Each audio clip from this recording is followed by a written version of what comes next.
Peace. Um, this is another email, another video regarding the terrorism that we're discussing the other day. Sorry I didn't get a chance to upload another video before that. I've been a bit busy. Now, we were going to discuss, I finished the last video discussing a little bit about how some people, some terrorists, they might have bad upbringings, um, they might have been oppressed, possibly, they might have had their families killed, and all this really leads to them having mental health issues.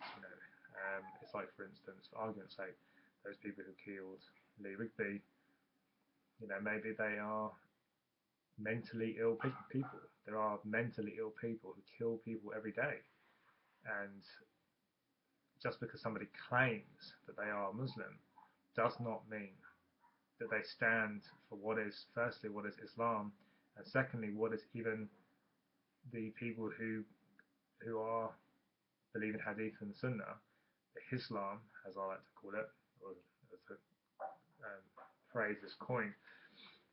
They don't even stand for those people. They don't stand for the majority of Muslims. Now, Muslims need to come out, whether they are Quranists, like I am a Quranist, or I think that's a derogatory term that people use for people who follow the Quran, because they're not Quranists, they're just Muslims. Anyway, people need to come out. We need to stand up against these people, and we need to say this is not Islam. These people are not Muslims. Full stop. They are criminals, and you should treat them like criminals. Just like, for instance, if somebody is a murderer and they happen to be Christian, you don't call them a Christian terrorist, or the media doesn't call them Christian terrorists. Like that guy who was Anders Breivik, I think his name is, who killed all those people in Norway on an island. They don't call him a Christian terrorist, they call him a madman. Of course he was a madman. The same thing applies to all of these people. All of these people like Jihadi John and all that kind of stuff. They are mad people. They are mad people. Now, let's get on to a bit about Jihad. Now, in the Quran, Jihad is a very loose term.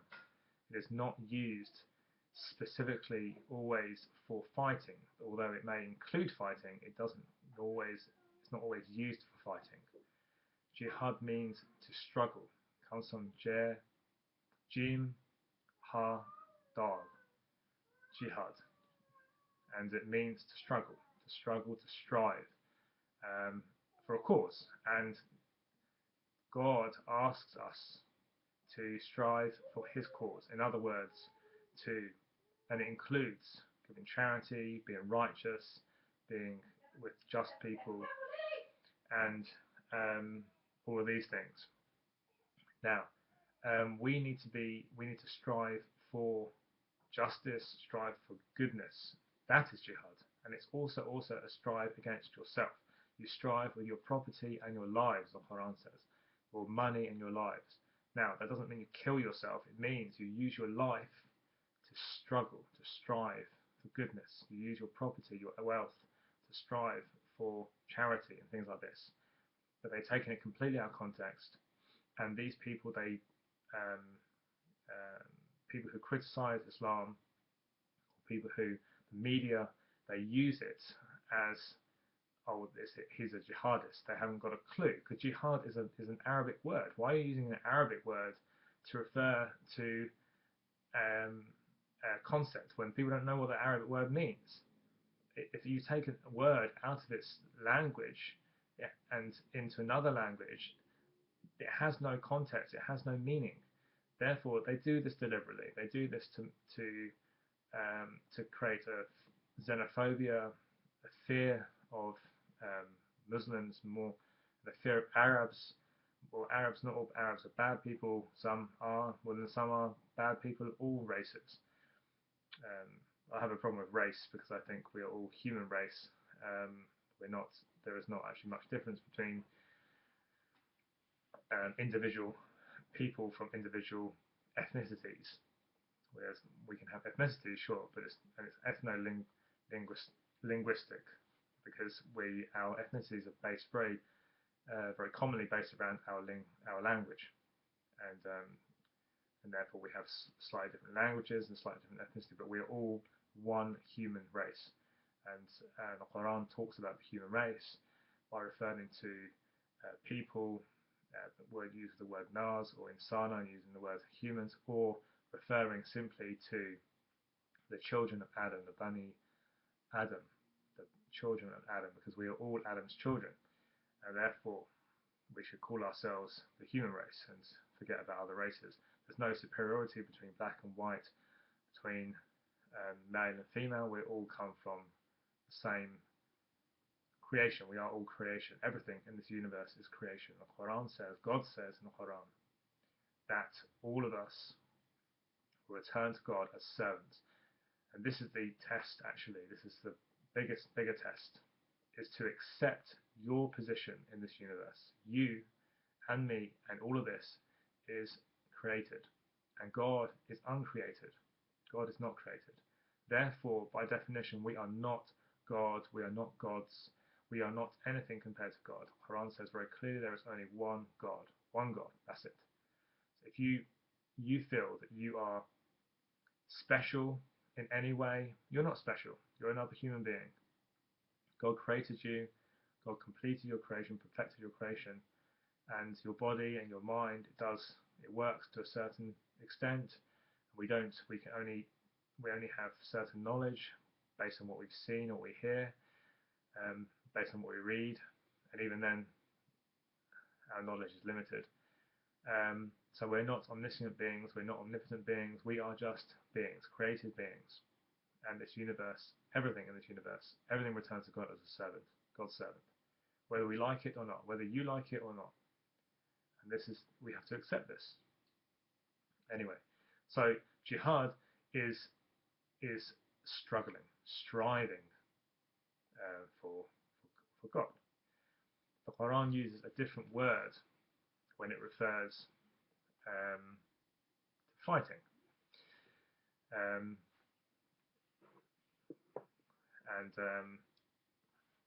That word has gone out of my mind for a second. It's an Arabic word, but I think it uses it fighting and killing. It's a different word. So we need to, and I'll post it up later. We need to realize that jihad is not jihadi John, because this guy is not somebody who strives in God's cause. Not at all. It couldn't describe that person. That person is a criminal. So treat him like a criminal. He's a mad person. So treat him like a mad person. He either needs help, or he needs to be locked up, or if he's attacking you and trying to kill you, then you kill him.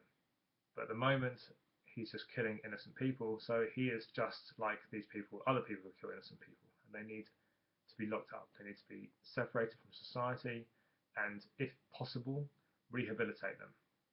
He's a young guy, messed up guy. I don't know why he's gone from the UK, has left to the UK.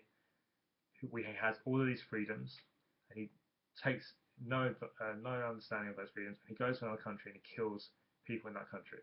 He's just a despicable person, and he's doing despicable acts. So don't attribute that to. Firstly, don't attribute it to other Muslims who are not like that. They're not. I don't have to apologize for this guy. I have to understand that this guy is a criminal and condemn these acts in the name of God, in the name of Islam. But I'm not to apologize for them. Why? He has to apologize for what he's done. He should apologize. Anyway, so that first, don't attribute it to other Muslims who live peacefully, or even people who follow Hadith and Sunnah. They call themselves Muslims. I don't believe that they are Muslims in my view, but don't attribute it to those people who are peaceful among them. There's a lot of them who are peaceful, so don't attribute it to them. Don't attribute it to the Quran, because it's not. It's got nothing to do with the Quran. The Quran condemns these people, as I said before. And don't attribute it to God, because this person doesn't understand what the purpose of life is: to submit ourselves, to um, submit our egos, to destroy our egos, to submit our persons, our consciousness to God. Everything, every atom of us, every atom we see, it already submits to God. Every cell in your body, it already submits. It's designed by God according to certain laws. It obeys those laws. It already submits. But it is about the human mind, what is in our mind, that we need to submit. That is the freedom of choice that we have. Now, this person hasn't done that, as it may appear. But who knows? Some people, they do bad things in their lives, and they do bad things, and then they get older, and they think, why did I do that? Why did I do those things? And they change, they repent. But it's not for me to say, this person, I don't know what's in his mind. Now, what can be done about these people? Now, Israel has got quite a lot to answer for. Not Israel, the people, I'm talking about the state. Israel as a state, as a government. They have killed a lot of Palestinians, they have oppressed a lot of people, they have terrible lives there. And I know a lot of Israelis have died too, and their lives matter also. So I can see on both sides of the fence, I can understand, well, both sides of the wall as it happens, I can understand exactly how they may feel, although I can't say exactly because I haven't been through these things. But if you were oppressed as an oppressed person, and let's just say for argument's sake, you were living in Palestine, you have no ability to do anything in your life. Your life is going to, basically, you're going to grow up in poverty, you're unlikely to exit poverty, and you're constantly oppressed by your neighbor, then you're going to resent your neighbor. It doesn't matter about religion, you're going to hate them. If somebody came out, if you went outside and someone started poking you and prodding you, hitting you, or questioned you all the time, thought you were a terrorist, thought you were going to harm them, wouldn't you feel upset? So after a day or so, maybe you would think, hey, these people are idiots. Then eventually you would think, oh no, this is not enough. This is too much. This is, this is unfair. But so now you can see that these people, they might feel that way, and they don't have the same opportunities in Gaza and the West Bank that they do in Israel. They don't have the same level. It's basically a third world country next to a first world country, which is Israel. They don't have the same armies even. It's a joke when they say, oh, the Palestinians have launched this many thousands of missiles. How many of them actually hit Israel? A few? A handful? The Iron Dome thing, it sorts the majority out. Now, that doesn't mean they should be launching them in the first place, but still, focusing on that side, I mean, then when the Israelis retaliate and they use their army, this massive army they have, well funded by the Americans, they go and attack Palestine. Of course, they're going to kill loads of people. You attack a small area of land, even if you've got a small army, you're going to kill some people, and then they call it collateral damage. And that's the dangerous thing. My view is this. Israel could completely end this fighting. Completely end this. How? How can it do it? If Israel refused to retaliate against the Palestinians, no matter what they do, if they attack them and they refuse to retaliate against them, because if they attack, like a few missiles go over, even if it hits a building, it's unlikely to kill somebody. They're very small missiles. If they fire over and it attacks and it kill, and the Iron Dome comes into play, you're not going to kill. They're not going to kill anyone. And if they do kill somebody, it's unfortunate, and that life means something, of course. But but it would, I think, if they refused to attack them, at least once they refused to attack the Palestinians and to kill, by collateral damage, all these other people, then what would happen? the support for groups like Hamas, the support for people in Gaza and the West Bank who support um, action against Israel would be diminished. It will go because they would think, well, these people are not attacking us anymore. It wouldn't be seen as weak because unless they enter your land and attack you, then you can fight them back. Sure, if they launch a missile, it's like throwing a stone at somebody. They were throwing stones. You're throwing a stone at somebody. Okay, the worst thing you do is hurt somebody. When you respond with a bullet and kill that person, unless you pick up a stone and throw the stone back, that's different. Then you've got a level playing field. But if you fire a bullet and kill the person, then obviously that's going to upset them. It's going to upset their families. It's going to upset their fighters and things like that. But if you take away that ability to upset them, then they can't do anything. All the support will drain, and then you need to engage with them with trade, with business. You need to engage with them intellectually. You need to show them the error of their ways. And as Quranists, we can help you with this thing because we have in the Quran from God telling us, don't be aggressors, don't aggress against people, don't fight people unless they fight you. Unless they attack you, then you can fight them back. Okay? Now, yes, you can say that applies to the Israelis. They're being attacked, so they're fighting back. Yeah, of course. But with what level? If somebody goes and punches you in the face, do you pull a gun out of them and shoot them in the head? No. If they fight you, they can't. If maybe they can't kill you, then you can't kill them in that response. You've got to just neutralize them, stop them from fighting. And the Quran says exactly this actually, regarding the word that they mistranslate, raqaba, which is watcher, observer. The Quran says attack. When you go to war with somebody, attack the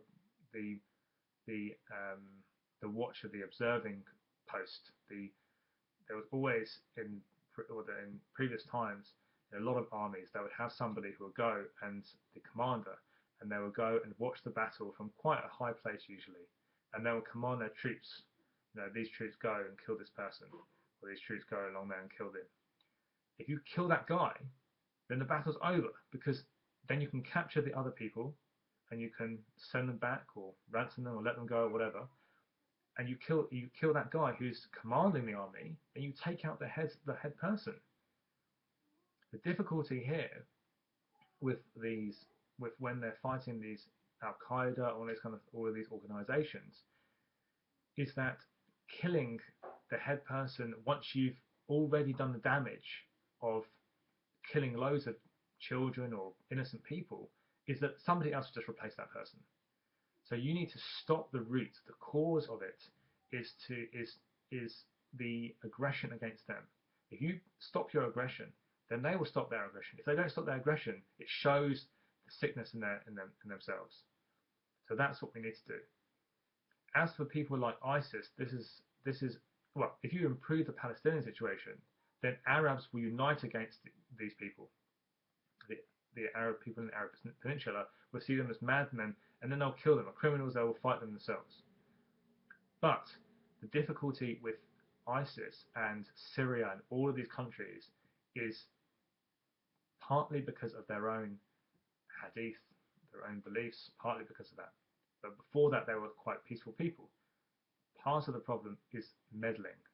When you meddle in somebody else's affair, imagine if somebody, like, I don't know, say in the UK, if Germany came and invaded our country and we were occupied by them, right? They might, even if we were arguing with each other, fighting each other, they came and occupied us, then they would be the ones that we would attack. We would unite against them. Or we would, if there were two different groups in this country fighting each other, they would get involved in our fight, and then the fight would escalate out of control. And that's exactly what's happened in Syria and Iraq, especially Iraq. When they invaded Iraq, they invaded the country. Yes, Saddam Hussein was bad. He was a terrible person. But when they invaded Iraq, they they proliferated this thing. They basically um, it was divided in some ways anyway. The Shia and the Sunni, they were fighting each other, but Saddam, was sort of controlling the situation. Saddam was a puppet also from prior, from before. He was the good guy back in the Iranian war when Saddam Hussein attacked Iran. They supported Saddam Hussein. Anyway, so if you look, Iraq is a divided country anyway. It's got Kurds in the north. It's got Sunni and Shia in various degrees in the south, and the country itself wasn't actually a country until the fall of the Ottoman Empire. And so continuous meddling by people has caused the situation we are in now. Not just that, their own fault as well, but there is some outside influences. So what can be done about this? Well, right now I don't see there's a lot that can be. You can fight ISIS, you can bomb them, sure, but you'll probably kill a few innocent people as well, and those innocent people will just provide them with more ammo. You can't engage with these people um, in terms of peace treaties. If you did, maybe you would show them up a little bit, but it'll be difficult. But it's a very, very hard situation. The only thing you could do is possibly go in with ground troops, but I don't think any Western country is going to want to do that. And it's going to cause more problems. So maybe the idea would be to promote peace and promote harmony in Palestine and between Palestine and Israel and between Israel and Iran. If you did that, and also between Iran maybe and Saudi Arabia, if you did that, by doing those things, it might show the folly that ISIS and groups like that have got themselves into, because at the moment they have a lot of supporters because they see their governments as not doing anything, not wanting peace. They see that their governments are weak, and therefore comparatively they're getting more support. But if you show that governments in the Western world can unite the Middle Eastern through a peace process, then that is much, much, much better long term for them. But this is just my opinion, and inshallah we'll speak more about other things later. I've got a whole bunch of ideas I want to run through. So if you found my last video interesting, inshallah you'll read this one, you'll watch this one as well. Okay? Alright then. Peace.